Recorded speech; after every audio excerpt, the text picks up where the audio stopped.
transit, transit, transit. Let's talk about the word transit. As an English language teacher, I'd be happy to break it down for you. So, the part of speech for transit is actually a bit tricky in British English. It's considered a noun, while in American English, it can also function as a verb. In common usage, when we say transit, we usually mean a system or mode of transportation, like buses, trains, or subways that help people get from one place to another. For example, I'm taking the bus to work today, or the subway is experiencing delays due to construction.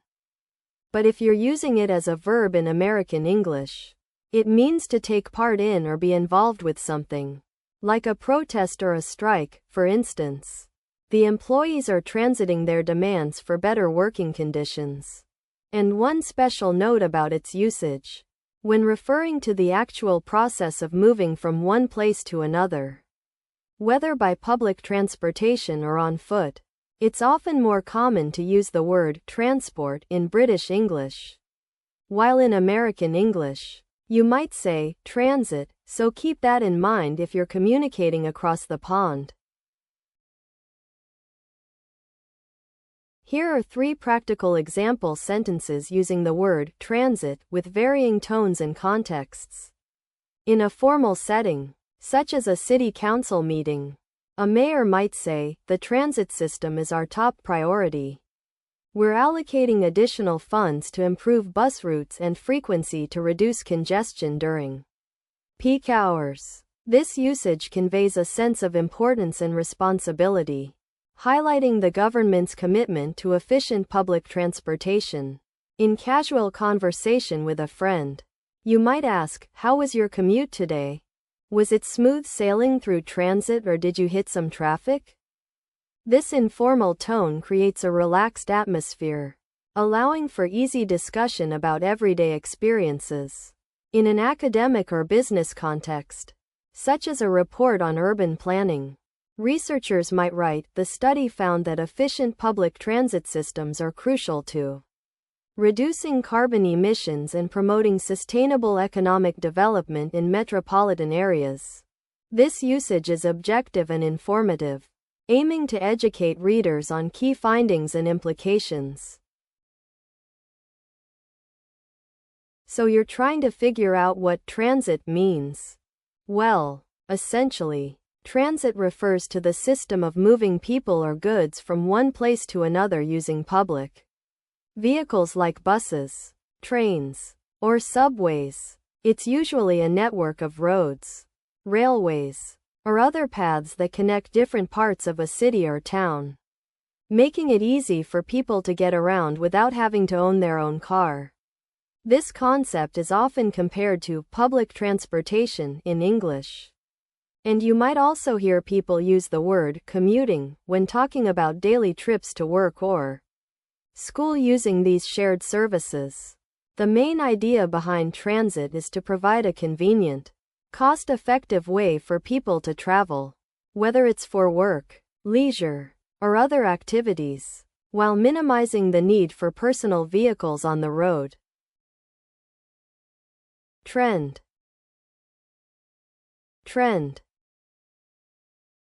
trend. Hello. So, you want to know more about the word trend? The part of speech for this word is noun, and it refers to a direction in which something, like fashion, technology, or culture, is moving. In common usage, people say things like, "This season's trend is bright colors," or "The trend towards online shopping has increased during the pandemic." It can also be used to describe a general direction or inclination, such as there's a trend among young people to prioritize environmental issues. What's interesting about the word trend is that it often implies something temporary or ephemeral. Things tend to go in and out of style. But, when referring to social movements or cultural shifts, a trend can sometimes have more lasting effects. As we walk into the trendy cafe to grab some lunch, I notice that the current fashion trend among young adults is towards minimalist clothing. So I ask you, have you noticed how many people are wearing plain white tees and sneakers lately? It's like the ultimate casual wear. In formal terms, this trend can be seen as a reflection of the broader societal shift towards simplicity and comfort. On a more serious note, our marketing team is conducting market research to analyze the consumer trend of buying sustainable products, which might indicate an opportunity for us to rebrand and cater to that demand in our industry. So, you know how sometimes people start doing something and soon everyone's doing it? Like wearing a certain style of clothing or using a particular type of technology? That's basically what we're talking about, a popular way of doing things that lots of people follow. It's like a wave that sweeps through groups of people, making them all want to do the same thing at the same time. Mainly, it's related to how people behave or what they like when it comes to fashion, technology, music, and even social behavior. Some similar ideas are fashion or style, which also deal with popular ways of doing things, but specifically in areas like clothing and decor. As for what it does, well, it influences the way people live their lives, shaping their choices and preferences. It's a way to express who you are and fit in with others. And it can be used by businesses or artists to connect with their target audience. Version. Version. Version. Let's talk about the word version. So, the part of speech for version is noun, which means it refers to a specific instance or iteration of something, like a computer operating system or a translation of a book. In common usage, people use version when they want to indicate that there are different forms or versions of something. For example, I have an older version of Windows on my laptop. Or, the movie has been translated into several language versions. One special note about using version is that it's often used in a way that implies a change or improvement over previous iterations. So if someone says, "We've got the latest version of the software," they're implying that this new version is better than older ones. Here are 3 example sentences using the word version with varying tone and context. I'm attending a conference where they'll be presenting the latest version of a new software that's been in development for years. And I'm excited to see how it compares to the previous beta test in this formal usage. The word version is used in an academic or professional setting to refer to a specific iteration of a product or technology. By the way, have you heard about the latest version of Fortnite that just dropped?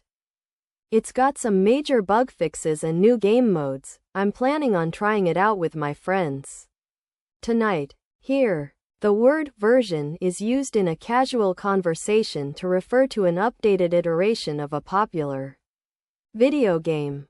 The marketing team is working on updating our company website to version 2.0, which includes a fresh new design and improved user experience. We're aiming to launch it within the next quarter. In this business or academic usage, the word version is used to refer to a specific iteration of a product or technology in a professional context, often with a focus on updates or improvements. So, you want to know about something that refers to a specific stage or form of something else. Like how computers get updated with new features and software. It's similar to an edition of a book or movie, but more focused on changes and improvements. Think of it as a snapshot in time of how something looks or works at a particular point, often after updates or refinements have been made. You might hear people talk about it when they're talking about a new way of doing things or a fresh take on an old idea, basically. It's the most up-to-date and refined form of something.